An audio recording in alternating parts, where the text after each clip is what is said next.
Today we're going to talk about ancient Greece. And as I often do, I like to begin with a little bit of geography of the place that we're talking about. Ancient Greece, you hear a lot about it, but it's actually rather small. It's about half the size of New York State. Now, I don't know if you have any idea how big New York State is, but it's half that big. So in other words, Greece is just half the size of one state, certainly not the biggest state. Okay? So it's a relatively small area. In that small area, there are many mountains. It's a mountainous area. The mountains are really going to affect, and this is what I always say, the geography and history are tied together. You cannot separate it. What is the geography will help determine the history and determine what is possible, what can be done. With those mountains, that means that people are not going to easily be able to move from place to place. I don't know if you've ever lived around mountains, in or around mountains. Certainly if you grew up in Florida, you did not. But they impede traffic. They impede travel. That means that people then turn to the sea to move, because it's much easier to get in a boat and sail around than try to hike up and down and around all these mountains. What this basically does, it makes the ancient Greeks more independent. And I think as we look down through history, you'll see that people who live in mountainous areas are typically more independent or independent-minded than people who don't live in the mountains, because they have to be more self-reliant. Well, you can test that and see as we go through this. You'll find, though, that a lot of people who live in the hills or mountains tend to be self-reliant and somewhat independent. The climate here is a typical Mediterranean climate, where we see the summers are hot and dry and the winters are wet and cold. Summers are hot and dry, winters are wet and cold. So I don't really have the kind of winters you get in the northern part of the United States. I suppose here in Florida, can I get you to take the earphone out, please? Thanks. Here in Florida, we don't get any snow, it doesn't really get cold here. But we know here that we have wet summers and dry winters. But in the Mediterranean, it's hot and dry in the summer. So that's going to affect things as well. So here's another map that perhaps will give you a more clue into the regions and the cities of ancient Greece. Greece, what we think of, usually Athens, Sparta, we think of this area, but you also need to remember that the ancient Greeks controlled a lot of the islands, most of the islands of the ancient Aegean, and the coastline of what today would be Turkey. All of that is what I'm talking about when I'm talking about ancient Greece. At least that. And we might even extend it up further north. This is Macedonia, up to the north. Well, take a look at some of these. You can see the Peloponnesus. The Peloponnesus is this area that's attached by a peninsula. It sort of hangs down there just south of Thebes and Athens. Okay, Peloponnesus is important to know. So there are regions here, and there are also cities. This is called Ionia, the area along the coast of Turkey. Well, here is the Peloponnesus, the island of Pelops. You know, the ancient Greeks actually sort of envisioned the Peloponnesus as an island. They dealt with it as an island.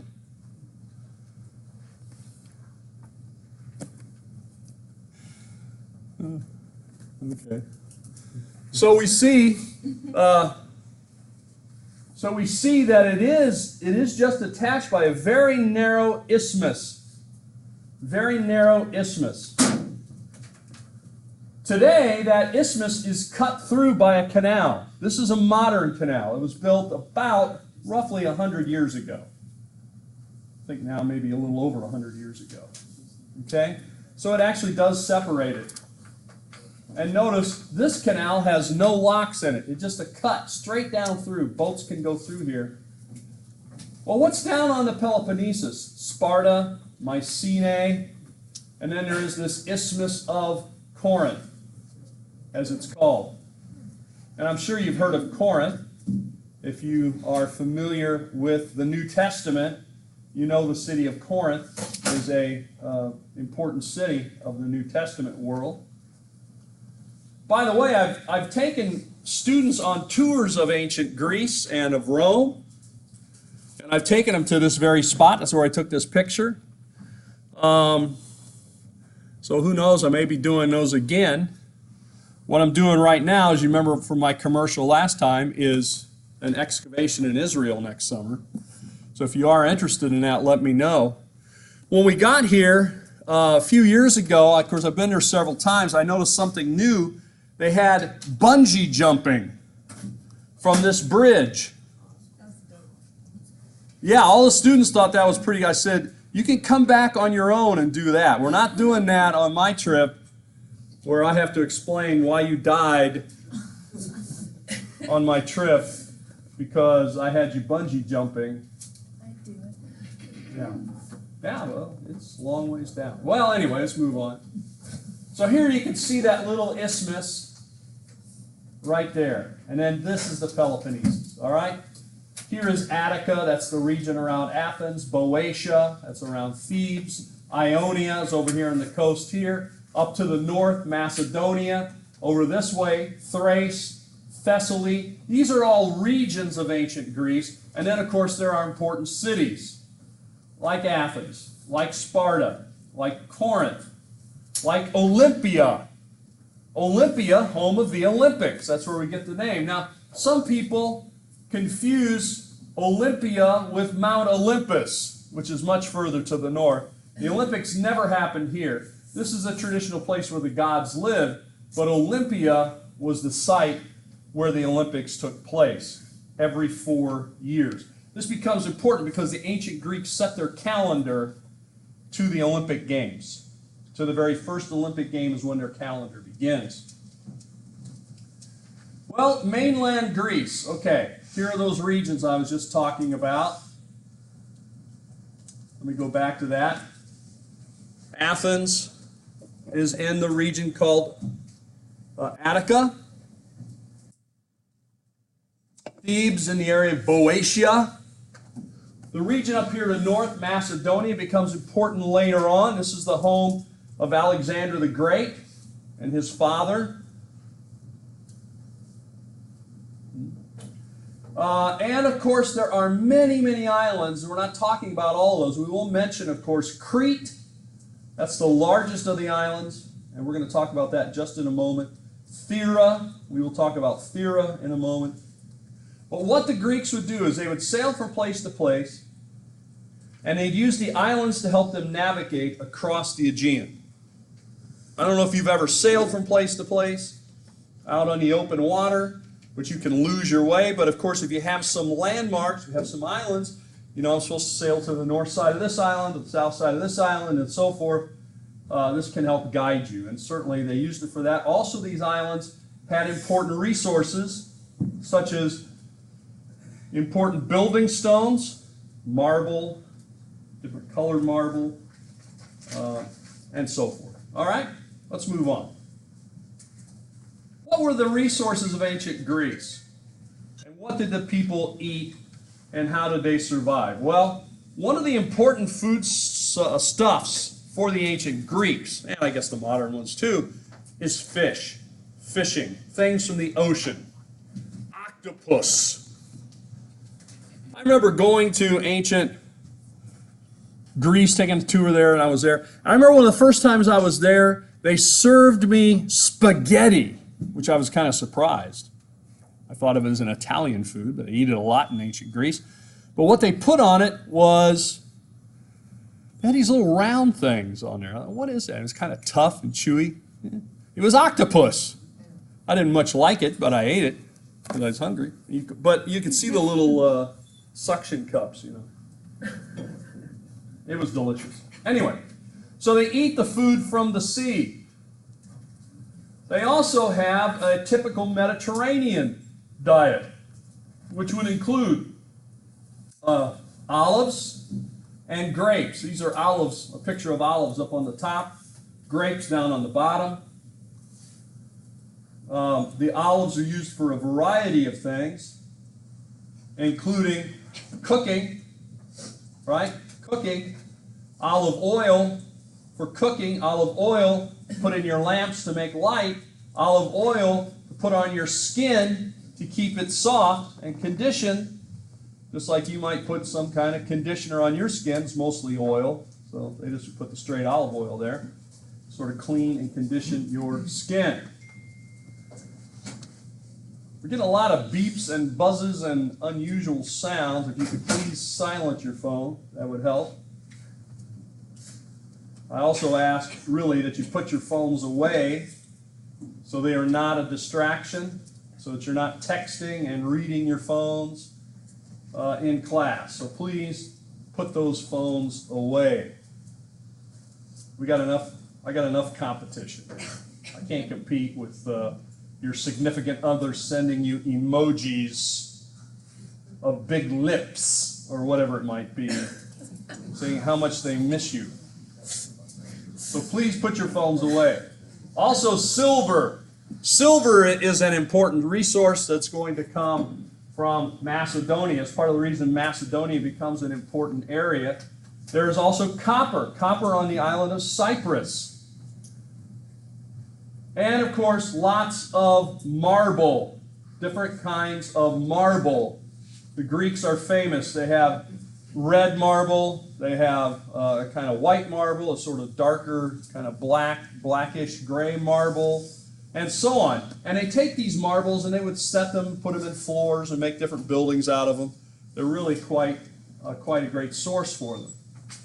Now, I want to jump ahead, or I guess back, right? All the way back to almost 3000 BC, just about the time of the Mesopotamians, right? 2900 BC. You remember we said the Mesopotamians got their writing around 3000 BC. Well, on these Aegean islands, especially on the island of Crete and the other islands there was a civilization called the Minoan civilization.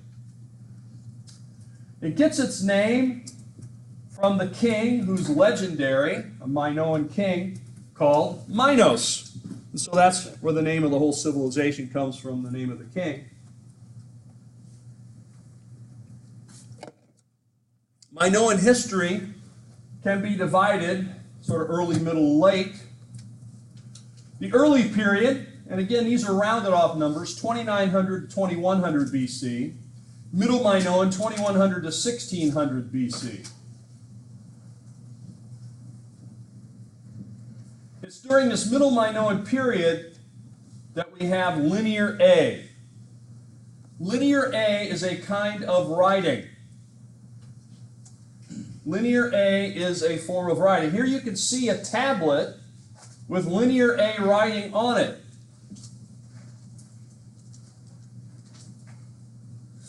So they're writing on clay tablets.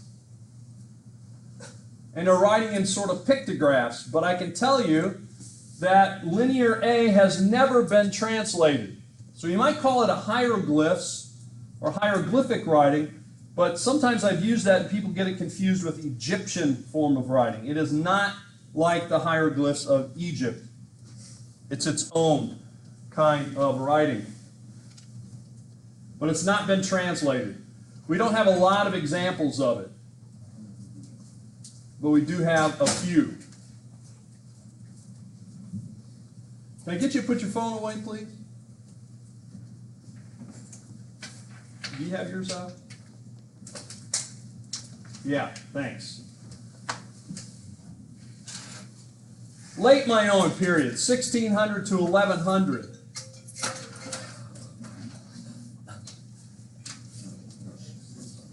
1600 to 1100. Here we see Linear B tablets. And look at these. These look quite a bit different. They're elongated tablets. We find quite a few of these on the island of Crete and near the site of Knossos. Knossos, which was the capital. This Linear B writing dates to around 1450 to about 1200 BC, and it has been translated. Translated by a guy by the name of Michael Ventris. So, you know, if you are looking for, you say, well, everything in ancient history has been known, nothing new. Yeah, there are plenty of new things out there, new discoveries, new places to excavate, new languages even to translate. So, in the future, I'm hoping we'll find more tablets, we'll discover more things, and we will understand better. But I guess for your purposes, the less we find, the less there is to learn, the less that can be on the test. No, we shouldn't think that way. We should want to know more. Well, the Minoan civilization begins to decline around 1500 BC. There's a lot of questions surrounding why. Why does it begin to decline? Part of it might be because there's a rising power on the mainland called the Mycenaeans. We're going to talk about them in a moment. Also, we're going to talk about the eruption of the island of Thera, which has been tentatively dated to 1480 BC. And there is some question about the dating of that, and we're going to talk about that eruption. It was a huge eruption. It was an explosion, basically, of an island. Most of the island is blown up. So, was it an internal collapse? Did they just have bad leaders or insufficient food supplies? There's all kinds of reasons, but we don't have it written, so there's a lot of speculation. But one thing everybody agrees upon is Minoan civilization began to decline. There was probably outside pressures, like invasions by the Mycenaeans, perhaps internal pressures. Perhaps the eruption of Thera will lead to the decline. It certainly had to have an impact on it. All right, so this is the late Minoan period. Early, middle, and late. Yeah? I have questions. Even though linear was translated, are there any similarities between linear B to A or no? Linear A and linear B have quite different symbols. What some people believe is that linear A may well be related more to Mesopotamian languages. So they're thinking the Minoans actually maybe had connections with Mesopotamia or with the Near East. And perhaps part of the Sea People movement of people that we're going to see a little later. Yeah, it's interesting. It's interesting. The guy who, the professor I studied with, who's named Edwin Yamauchi, studied with a man named Cyrus Gordon. Cyrus Gordon had a theory that these are Near Eastern languages and that the Minoans are connected to them. So it may well be. Well, here's just a few pictures of Knossos. If you get a chance to go, I hope you do get a chance to go someday to ancient Greece, that you'll get to go to the island of Crete. If you get a chance, go. And if you go, you should really visit Knossos, because it has the archaeological remains of the capital, and some of them are nicely preserved. There are frescoes, like you see here. There are parts of the buildings that are there. There's a lot of pottery and so forth. It's an interesting place to visit.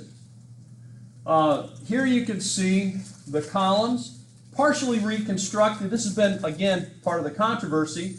The guy who excavated here actually reconstructed, some people say more than he should have. But you can see the columns here taper. They're a little thicker at the top and narrower at the bottom. Some people say, oh, they're trying to imitate a stalactite in a cave. There's a lot of speculation that because they Did they have some sort of underground worship or something? Well, a lot of this is speculation. But we see a lot of nature, aquatic, sort of marine life. Like you see the dolphins here, you see the fish. Over here, this is a stylized octopus. These are all the arms of it. So, a lot of their artwork is about nature, animals, and we don't really see scenes of war. We don't see scenes of hunting. So this has affected how people have interpreted the Minoans, since we don't know much about them, to say that they were more peaceful. When we see the artwork of the Mycenaeans, we're going to see that their artwork is all about warfare and hunting and so forth. Plus, we see this reconstructed fresco of the three ladies. Notice that they are pretty fancy, I guess I'd say, to use a technical term. They're dressed up. This is not sort of the way you go out and plant or harvest wheat, I would not think. These are ladies that are ready for a party. These are ladies who are ladies of leisure. Look at their elaborate hairstyles, and so forth. It looks pretty modern, actually. Their dress, even though we're talking here about 4,000 years ago. All right? Well, now I want to mention Thera and the eruption at Thera. We see here is Crete, and here is Knossos. This is the capital city. Here is Athens, just to give you perspective, right? Corinth. But this island here, the island of Thera, explodes. I mean, literally explodes. And almost all of the island, let's say 2/3 of the island, is blown up. This picture that's inset up here at the top left, this is Thera. Thera used to be basically a circular or a elongated circle, oval shaped island. But look at it now. It looks like a backwards C. Backwards C. How did it explode? It exploded because of a volcano. So this little part was left, and this part was left. This part in the middle is where the volcano was. And what's happened over the years, the volcanoes continued to erupt, and it's created this little island in the middle. So this whole thing blew up, and suddenly blew up. And that sent out a tidal wave, a tsunami, sent out all kinds of ash, and of course killed thousands of people and killed more because of the tidal wave. And then, of course, it darkened the sky with all the ash. We actually have record of this in Egyptian records, chronicles. In China, they record it as well. If you go to the ice up in Greenland, Iceland, up in the polar ice caps, you'll find the ash in the ice. If they drill down, and you can kind of date the ice by the layers, it comes back to this time period as well. So this was a massive explosion that hopefully is not repeated anytime soon.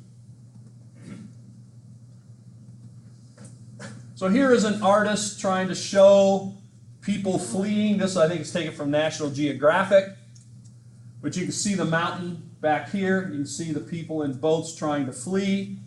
And of course, once this thing erupts, there's going to be rocks and all sorts of things flying out of here. There's going to be a big tidal wave. So the chance of these people making it is, well, about zero, right? Yes? So is that like one of the super volcanoes, like the one that's found underneath Yellowstone? A super volcano, Yeah. like Yellowstone. I don't know. I don't know if it's a super volcano. It certainly was a super explosive volcano. Because I don't know how they define that. I know they say there's a giant volcano under Yellowstone. It's going to blow up, and then the robots are taking over. By the way, let me just tell you now, right up front, no matter who takes over, whether it's the monkeys, the robots, the zombies, whatever else we don't know about, I'm on their side. I'm on their side. I want to win. And we're not going to defeat robots, so I'm just going to help them. And you know, the zombies, if we get the slow ones, like the TV zombies, you might be able to outrun those for a while. But if you get those Brad Pitt zombies, forget it. Yeah. You can't outrun. Those things go like 30, 40 miles an hour and they don't stop. They swarm on you and you're gone. So just give up. Climb walls. They climb up walls. You just can't. The TV zombies are nothing compared to those Brad Pitt zombies. Now I'm imagining Brad Pitt as a zombie, but that's not exactly what I mean. Anyway, here we see the volcano and the boats. All right, let's move on. What about religion? I always like to talk a little bit about religion. I'm interested in it. And I think it gives us some insight into the people. Again, not a whole lot is known about the religion of the Minoans because, again, we don't have much writing. And what writing we do have is just sort of like receipts, economic things, stuff about grain and transfers and all that kind of stuff.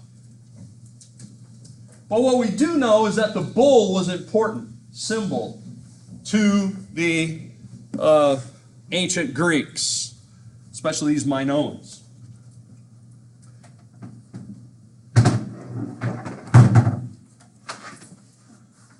The bull becomes an important symbol, I think, because the bull is a symbol of fertility and of strength. Okay? At any rate, you see it here with a bull's head right on. This is not the kind of cup that you would sort of drink your orange juice out of in the morning. This is ceremonial. You'd put liquid kind of in the head and you would drink out of it. You would take the bull by the horns there and drink out of the head of the bull, probably used in a ceremony. Down here we have bull jumping, as it's been called. You can see here's a guy in the front, here's a guy in the middle, here's a guy at the back. Is it supposed to be like a demonstration of what one guy did, or is it three guys? Well, open to interpretation. But it definitely looks like this guy's grabbing the bull by the horns, somehow then flipping over in a sort of gymnastic move onto the back of the bull, and then jumping off, much like a gymnast does as a dismount. You see that? This is why it's called bull jumping. Now, why would somebody want to do that? Well, it's fun. It's challenging. Most people believe that it was a rite of passage. What is a rite of passage? You ever heard of that? Rite, R-I-T-E. Rite, a ritual of passing. Yes? Like going into the next life or something?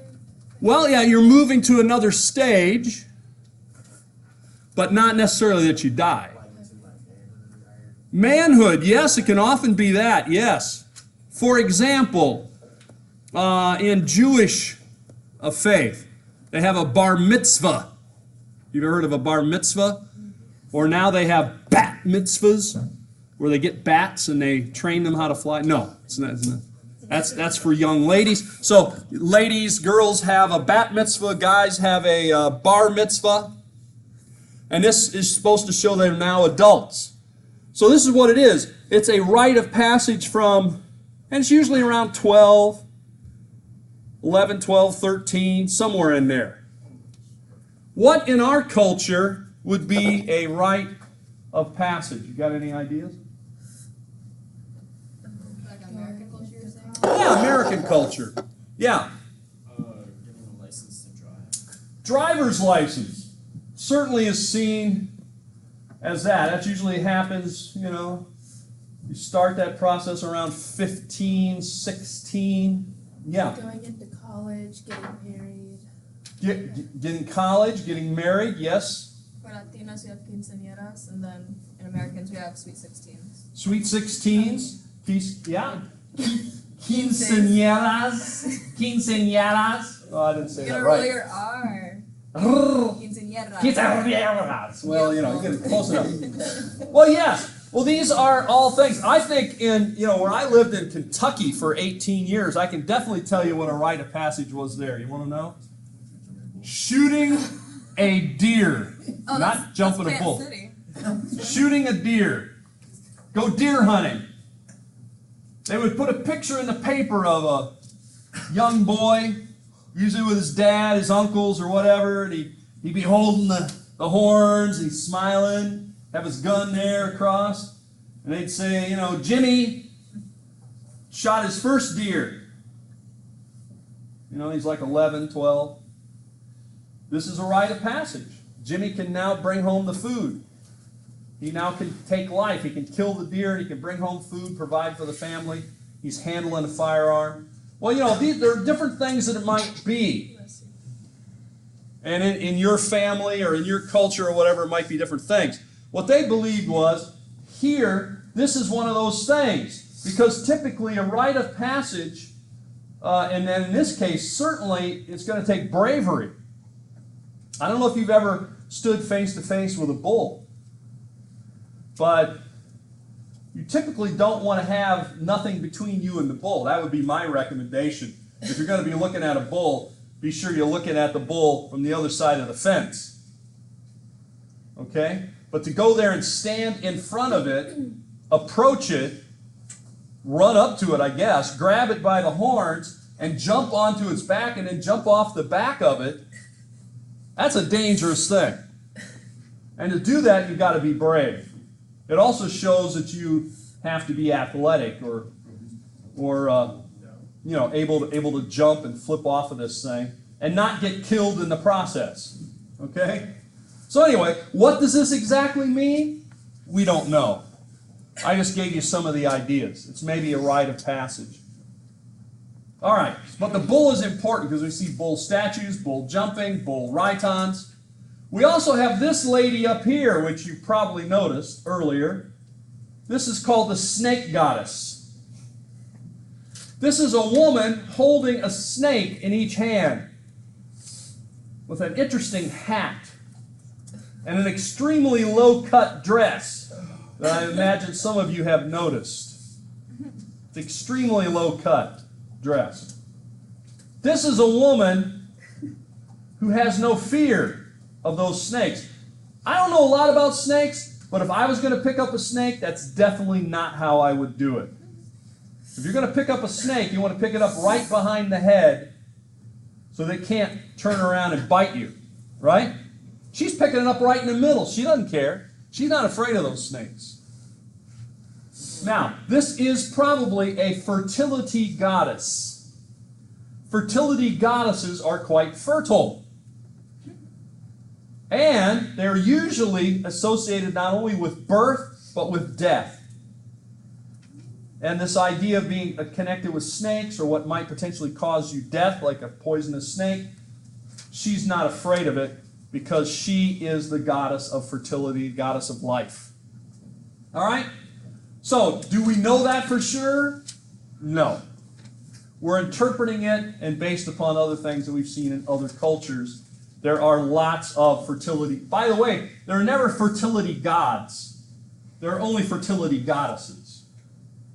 Any idea why?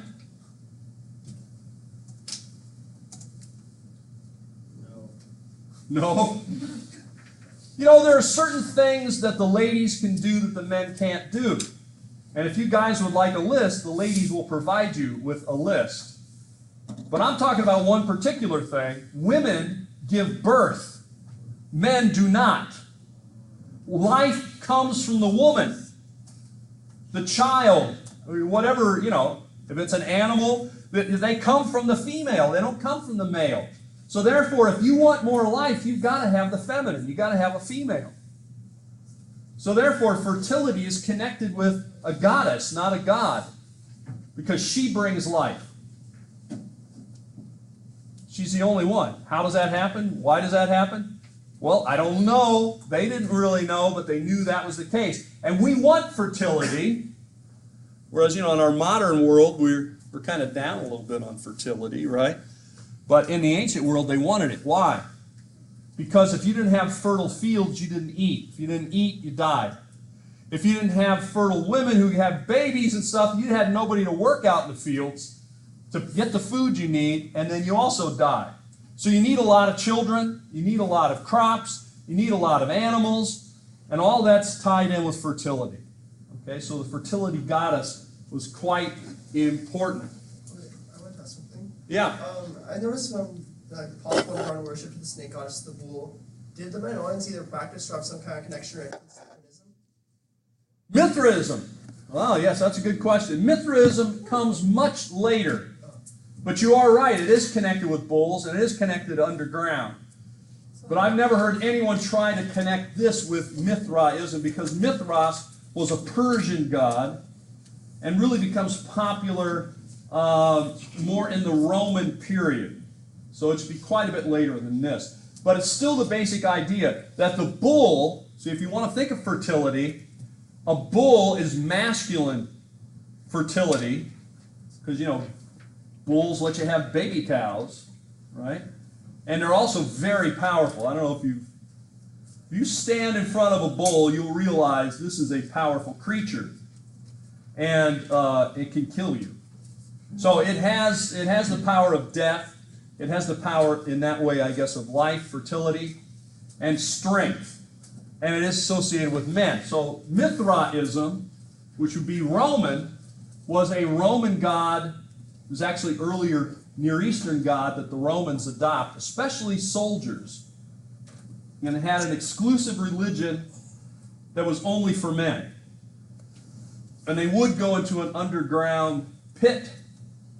They'd bring the bull out over it. They would cut the bull's throat. The blood would come down through a grate onto the nude initiates, and they would be sprinkled or have the blood poured out on them, and that's how they became a member of this interesting group. Yeah, I like Mithras. I'd love to connect it, but I don't think we can. But the connection is the bull. You're right. The fertility, the strength of the bull. All right? All right, let's move on. Now let's talk about the Mycenaeans for just a little bit. Here is a Mycenaean artwork. Take a look at this. This is the sheath of a dagger. Right? And on it, take a look at the scenes.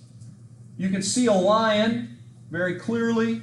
You can see shields. You can see spears. You can probably see maybe a sword in there. And these guys are attacking the lion. The lion is attacking them.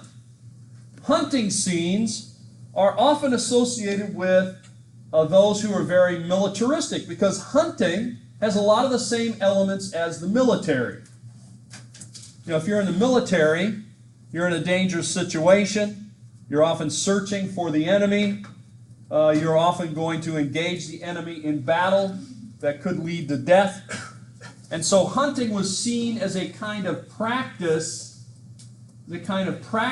for warfare. But at any rate, a lot of the Mycenaean art is taken up with hunting and with weapons and with military scenes. Unlike the Minoans, if you remember, that had, say, octopus and dolphins and fish. So this is what people use that, and they say, well, the Minoans were more peaceful than the Mycenaeans. Do we know that for sure? I guess we don't. But the artwork certainly would lead you to that kind of thinking. Well, the Mycenaeans were definitely Indo-European people. Remember, we talked about Indo-European. What do I mean when I say Indo-European? What am I referring to? What does that refer to?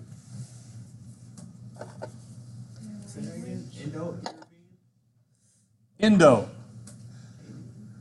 Well, from India and Europe, and she said the language, right? It is the language. Remember that people were divided up, I guess still are divided up in certain ways, by their language. Indo-European is a big, big group of languages that includes almost all European languages, as well as the languages of India. Hence the name Indo-European. So that means that these guys are bringing the forerunner of the Greek language, because the Greek language is Indo-European. This is why somebody like Cyrus Gordon was saying maybe the Minoans did not have an Indo-European language, and maybe their language is more a Semitic language. Okay? So something to think about. Well, this group enters again around 1900 BC. That's about 1,000 years after we said the Minoan civilization began. And they're moving, most people believe they're coming from the north and somewhat from the east, and they're moving down into the peninsula, down into the area of ancient Greece. Why are they moving? Many people said it might well have been climatic. Many people also said perhaps they're looking for new territory. This is a place where they could come. The height of their power, around 1400 to 1200 BC. Okay? All right. Let's move on. Well, Mycenae is the capital of the Mycenaeans. Mycenae is a city. This is a picture of one of the most famous things you could see at Mycenae. I've taken students here, and this is called the Gate.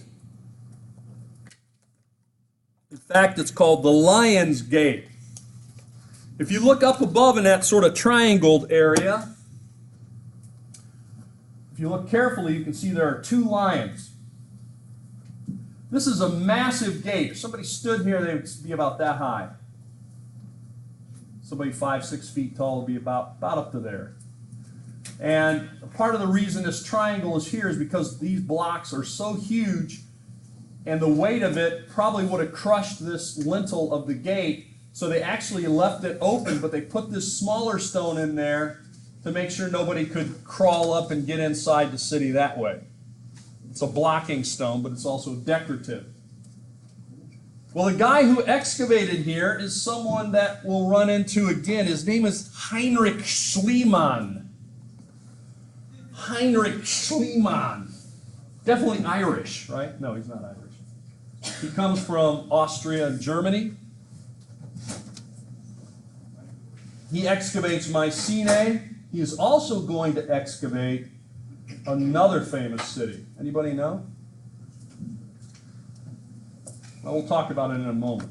So we'll leave that in suspense. Well, what did Heinrich Schliemann find? He found some amazing tombs with gold inside. Rich shaft tombs that date back to this Mycenaean period.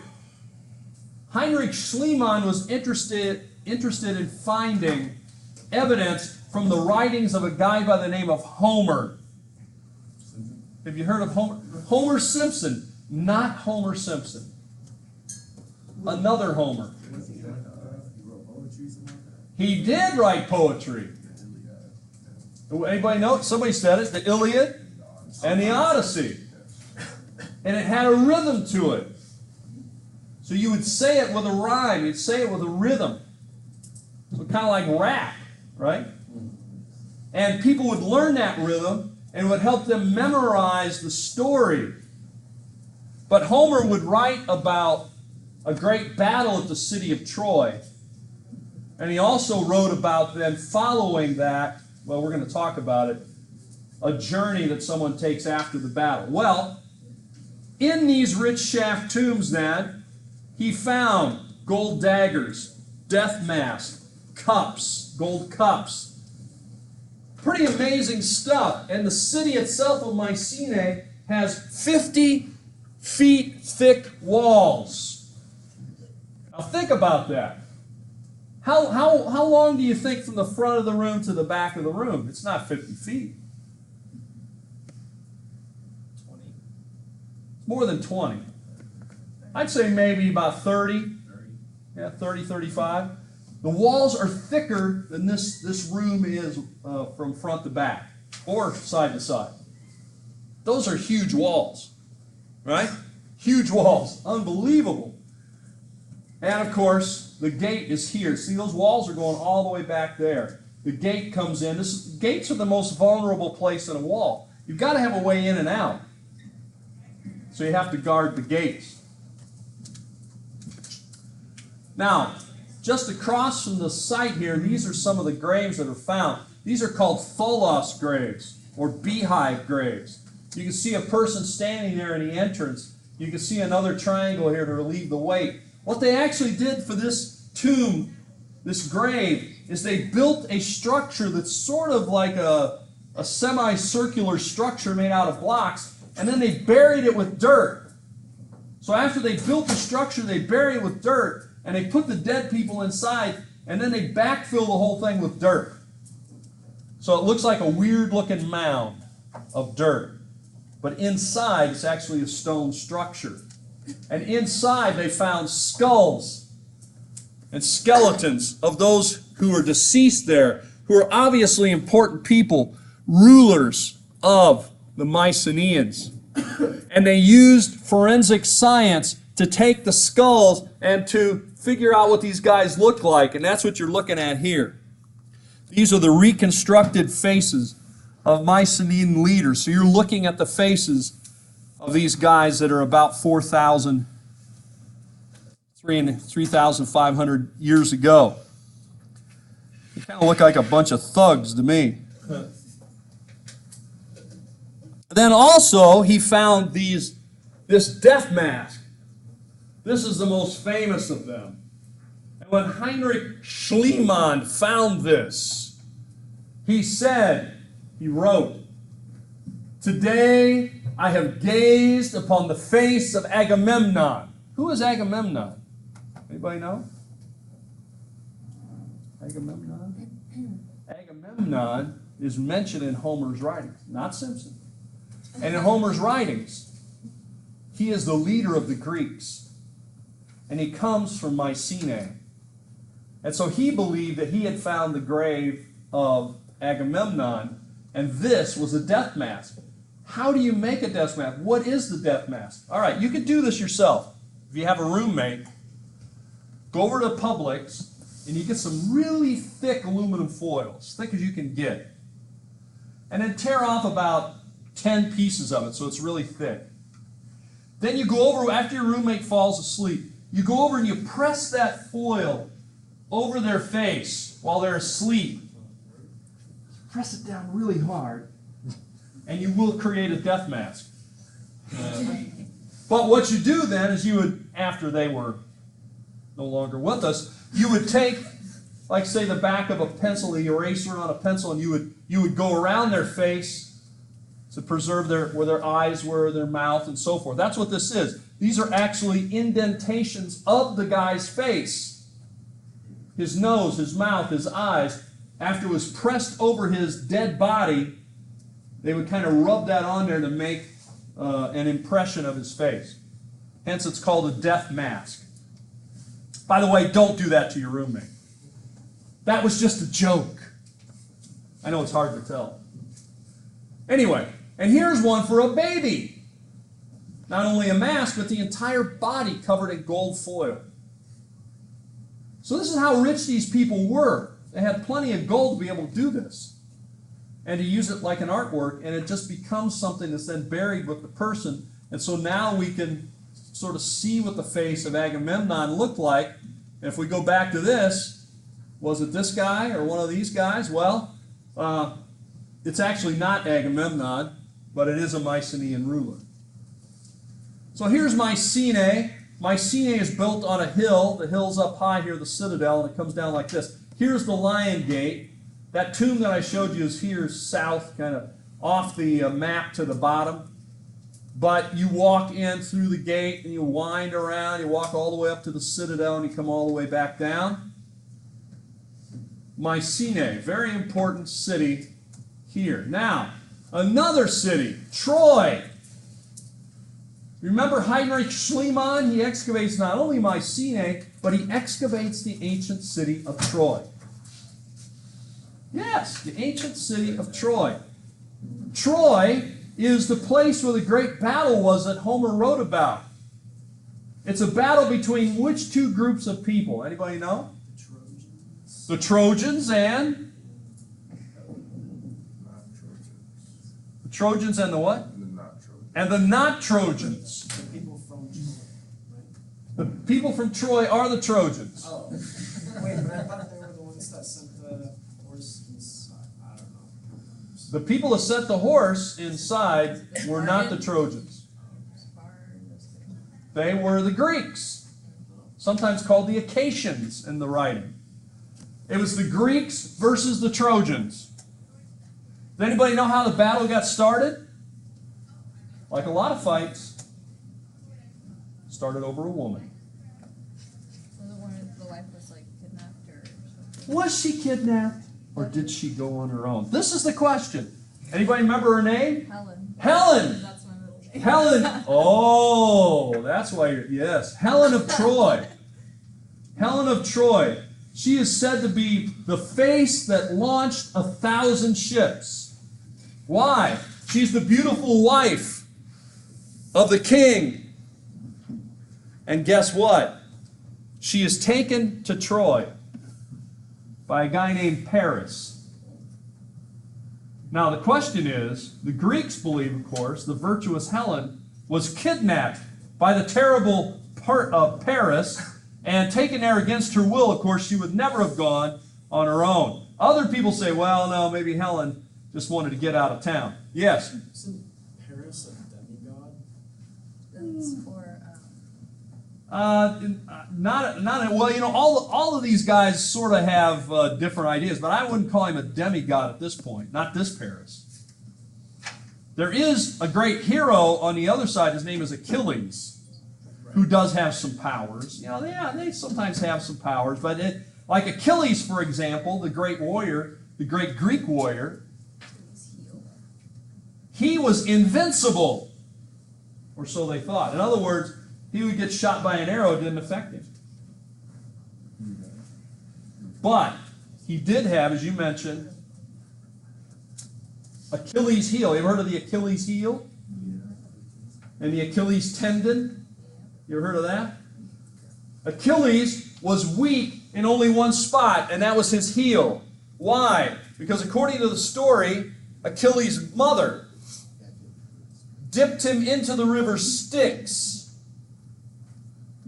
and pulled him out of the water, but she held him by the back of his foot, where that tendon is, that we now call the Achilles tendon. And the heel, what they call the Achilles heel, actually means that's your weakness. What is your Achilles heel? Well, you don't have to answer. But it could be a lot of things, right? Could be money, could be drugs, it could be women or men, it could be greed, you know. But it's what makes you weak. It's your weakest spot. That's what it means. And that's what we have to be careful for, because we all have an Achilles tendon. At least that's the story, right? And so that's where the enemy eventually shoots him. They find out about this and they shoot him in the heel, and that actually ends up killing him. Oh, wait a minute. Spoiler alert.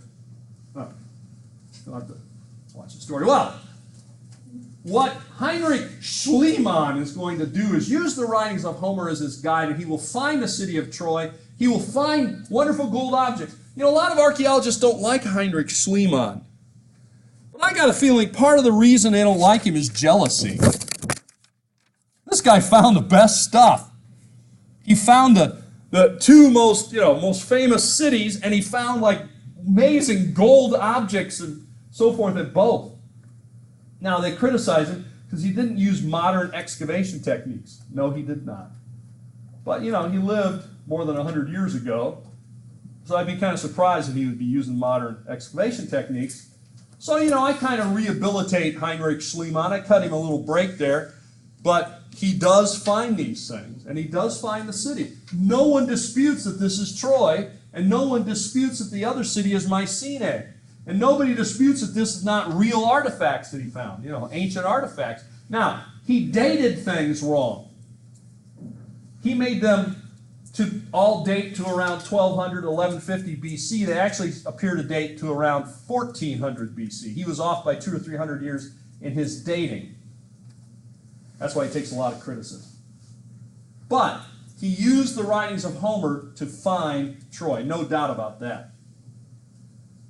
He was an eccentric guy. That's another reason why he probably takes a lot of heat. Look at this guy.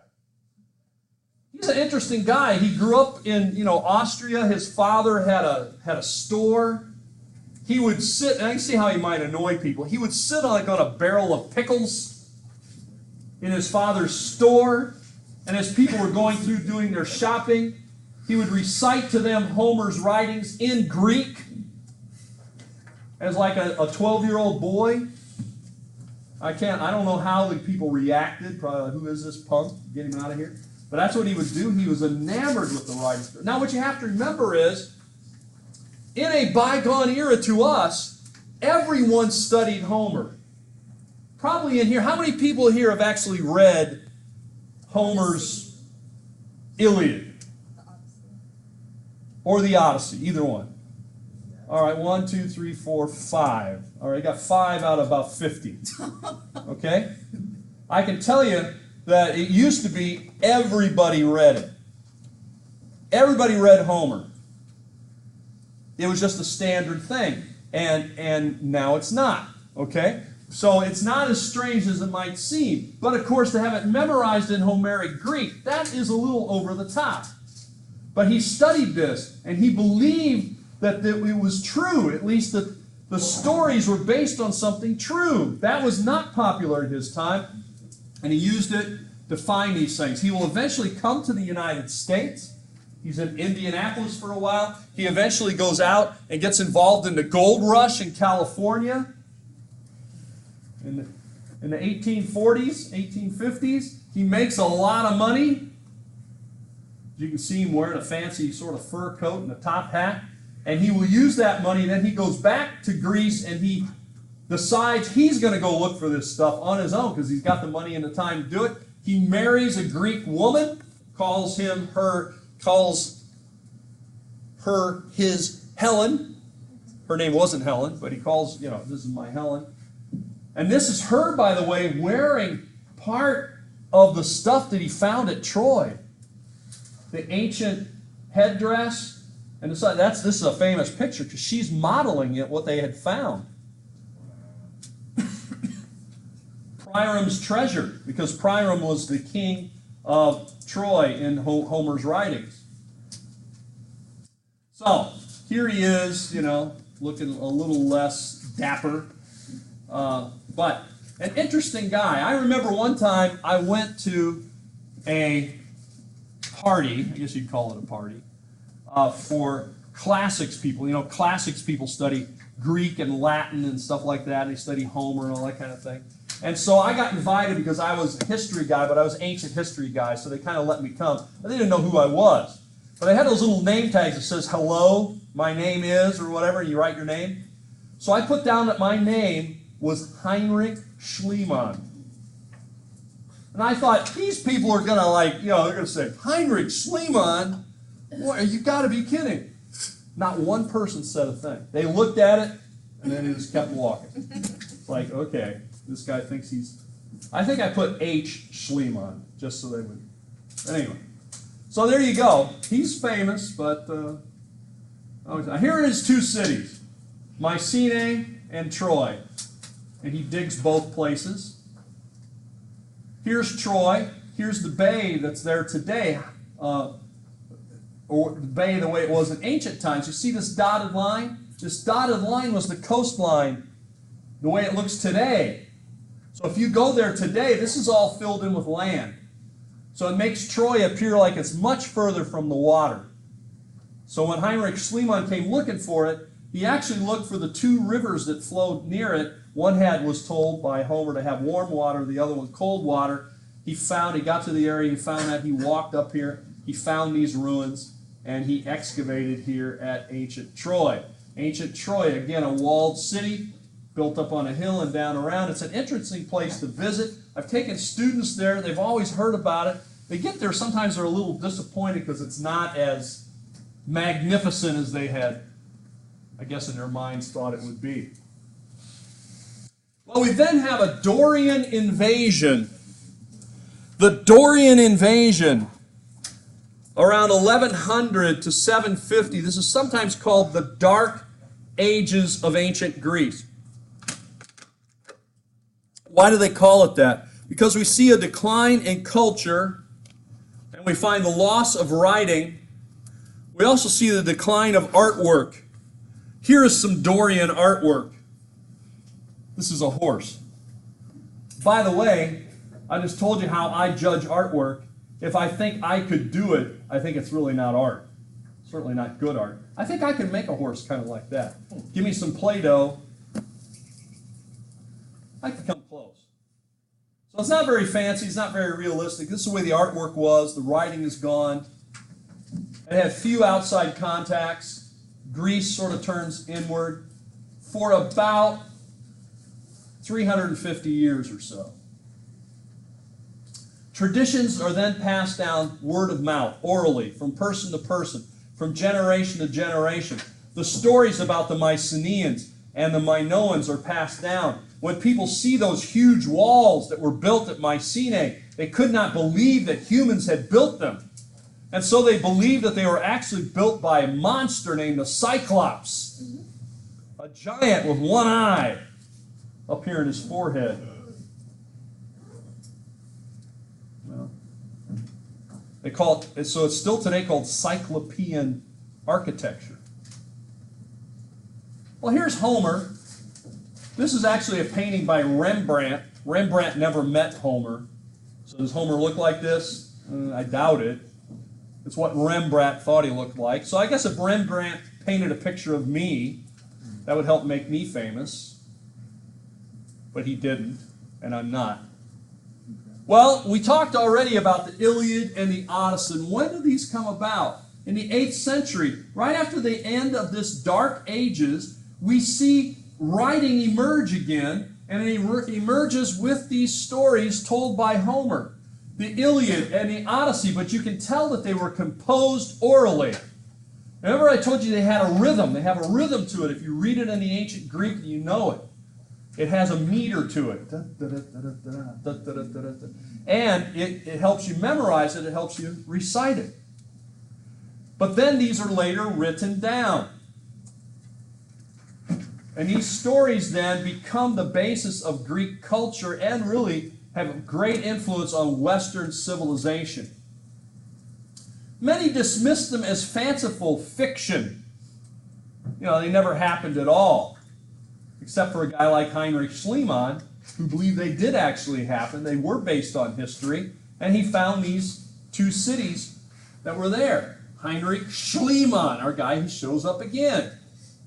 And he finds both Troy and Mycenae. Well, as we've already mentioned, the Iliad tells the story of the great battle between the Greeks and the Trojans. Who wins the battle? The Greeks. How do the Greeks win? Through overwhelming military force? No? How? The Trojan horse. You've heard of those, right? Probably got several on your computer. The Trojan horse. According to the story, the writings of Homer, they built a giant horse. They left it out in front of the gates. They all went down and got in their ships and they sailed away. And when the Trojans look and they see them all sailing away, they see this big horse. They start having a big party and they pull the horse inside the gates. But inside the horse, it was hollow, and the guys jumped out of the horse, and they opened up the gates, and the Greeks came back, and they raided the city, and they killed most of the people inside. So the Greeks win, not through force, but by deception. And so we are told, beware Greeks bearing gifts. And so a Trojan horse on your computer is much the same way. It says, you have won a $100 certificate to wherever, or you have won this, or you can have this or that, or we're going to scan your computer for you for free and tell you what the threats are. And you click upon what you think is something that is good, and you unleash what's inside. That's a Trojan horse on your computer. Well, here's the Iliad, epic poem. War between the Achaeans, the Greeks, and the Trojans. Paris, the Trojan, abducts Helen, that cad, that terrible guy, and he takes off the queen of Sparta to the city of Troy. And so Agamemnon, the brother of the king of Sparta, leads the troops, the Greeks. It launches 1,000 ships out of Mycenae and elsewhere, and these Greek ships sail, and they fight a 10-year battle, and it's highlighted by the warrior Achilles, a great Greek soldier, and you see a lot of this like on these Greek vases here. And the Greeks, after 10 years, finally, pretty much it's a stalemate, they win by deception. Then at the end of the war, guess what? One of the heroes, one of the fighters, decides he's going to head back home, and his name is Odysseus. You're going to have to get this on. Let me just go to the next one.